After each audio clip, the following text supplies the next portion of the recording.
자, 이 한마디, 이게 오늘 이야기의 핵심을 그냥 바로 보여주는 것 같아요. 바로 전문직 주니어와 인공지능 도구 사이의 팽팽한 긴장감이죠. AI가 우리 화이트칼라 직업의 양날의 검이라고 하죠. 대체 이게 무슨 뜻일까요? 오늘은 이 AI가 어떻게 우리 커리어를 위협하면서 동시에 또 엄청난 기회를 주는지 그 양면성을 한번 제대로 파헤쳐 보겠습니다. 우선 좀 충격적인 이야기부터 시작해 볼게요. 이건 뭐 최첨단 기술 얘기가 아니고요. 사회에 첫 발을 내딛기도 전에 길이 막혀버린 사람들, 바로 한국의 신입 공인회계사들 이야기입니다. 보시는 것처럼 2025년에 수백 명의 공인회계사 합격자들이 거리로 나왔습니다. 왜냐? 아니 시험은 합격했는데 경력을 시작하려면 꼭 필요한 실무 수습 자리를 못 구하는 거예요. 이게 다 회계법인들이 신입 뽑을 자리에 AI를 쓰기 시작하면서 벌어진 일입니다. AI의 위협, 이게 그냥 뜬구름 접는 얘기가 아니었던 거죠. 수치로 보면 더 와닿으실 거예요. 그 어렵다는 CPA 시험을 통과한 사람이 1,200명인데 이 중에서 수습 자리를 구한 사람이 고작 26%밖에 안 됐다는 겁니다. 4명 중 1명만 일을 시작할 수 있었던 거죠. 정말 심각하죠? 아니, 그럼 회사들은 왜 신입을 안 뽑는 걸까요? 바로 이겁니다. 아주 냉정한 경제 논리죠.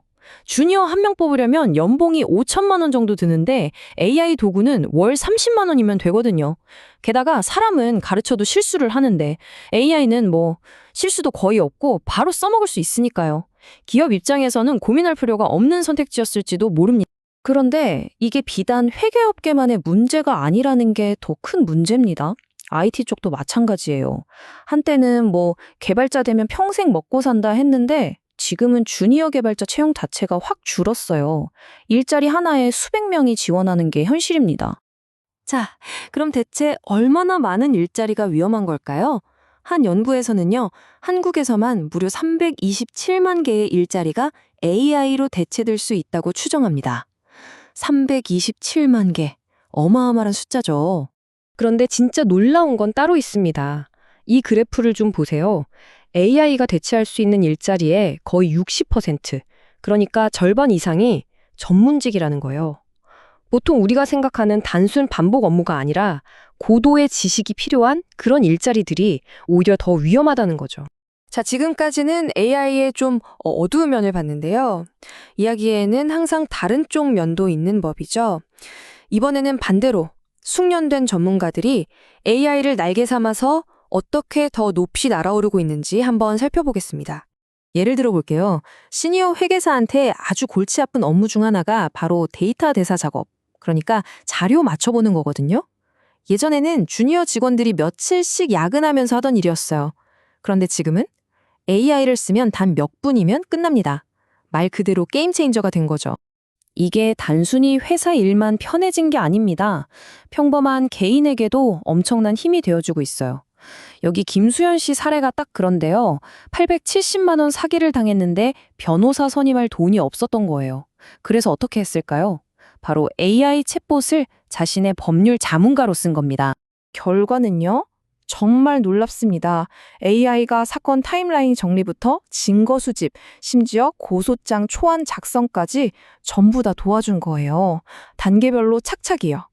덕분에 김수현 씨는 변호사 없이 혼자서 소송을 진행했고 결국 승소했습니다. AI가 없었다면 불가능했을 일이죠. 자, 그런데 이렇게 강력한 도구가 나타나면 기존의 규칙하고 당연히 부딪힐 수밖에 없겠죠?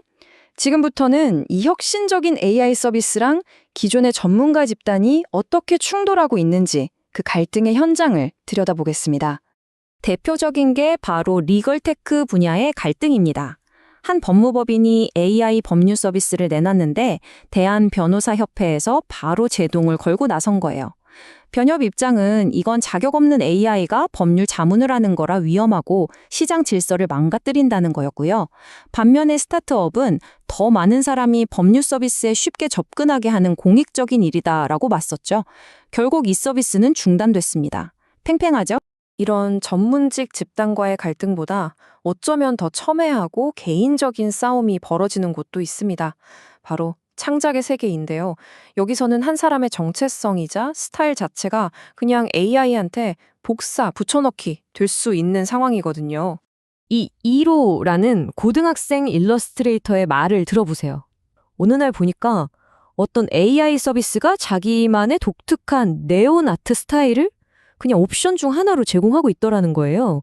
자기한테는 물어보지도 않고요. 얼마나 충격적이었을까요?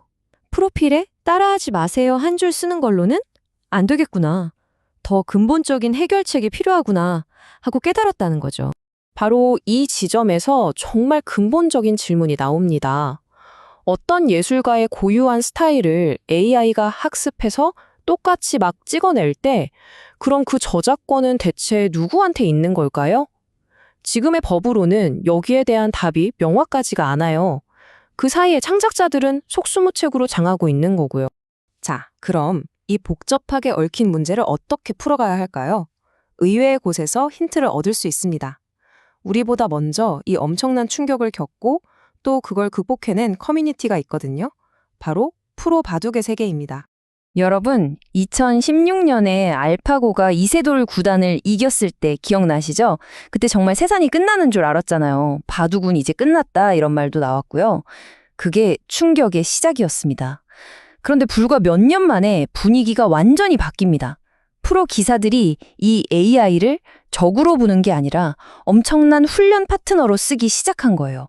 인간의 상상을 뛰어넘는 새로운 수를 발견하면서요. 그리고 지금은요, AI는 훈련은 물론이고 경기 분석이나 해설에도 없어서는 안 될 필수 도구가 됐습니다. 적이 동지가 된 거죠. 네, 바로 이겁니다. 바둑계의 이 교훈을 우리가 어떻게 적용할 수 있을까? 이게 핵심이겠죠. 이제는 AI의 등장을 막을 수 없다면 이걸 어떻게 우리 편으로 만들고 함께 갈 것인가? 이런 쪽으로 고민의 방향이 바뀌고 있는 겁니다. 그래서 지금 사회 각 분야에서 정말 발빠르게 움직이고 있습니다. 기업들은 기존의 직무를 바꾸고 예를 들면 코딩도 할 줄 아는 디지털 회계사 같은 새로운 역할을 만들고 있고요. 우리 개인들은요, AI가 내놓은 결과를 그냥 믿는 게 아니라 이게 맞는지, 틀리는지 비판적으로 판단하고 활용하는 능력, 소위 AI 리터러시를 키워야 하는 시대가 된 거죠. 또 정부나 국회에서는 리걸테크 육성법 같은 새로운 법을 만들어서 이 혼란을 정리하고 일자리를 잃는 사람들을 위한 사회적인 안전망도 구축하려고 노력하고 있습니다. 전문가들은 지금이 바로 골든타임이라고 말합니다. 이 변화의 물결은 거스를 수 없지만 이걸 어떤 방향으로 이끌어갈지는 바로 지금 우리의 손에 달려있다는 거죠. 이 기회의 창을 놓치면 안 됩니다. 결국 AI는 그냥 도구일 뿐입니다. 운명이 아니에요. 진짜 중요한 질문은 AI가 우리 일자리를 어떻게 할까가 아니라 우리가 이 AI라는 도구로 무엇을 할 것인가 하는 겁니다. 미래는 그냥 우리에게 닥쳐오는 게 아니라 우리가 만들어가는 거니까요. 여러분은 AI와 함께 어떤 미래를 만들어가고 싶으신가요?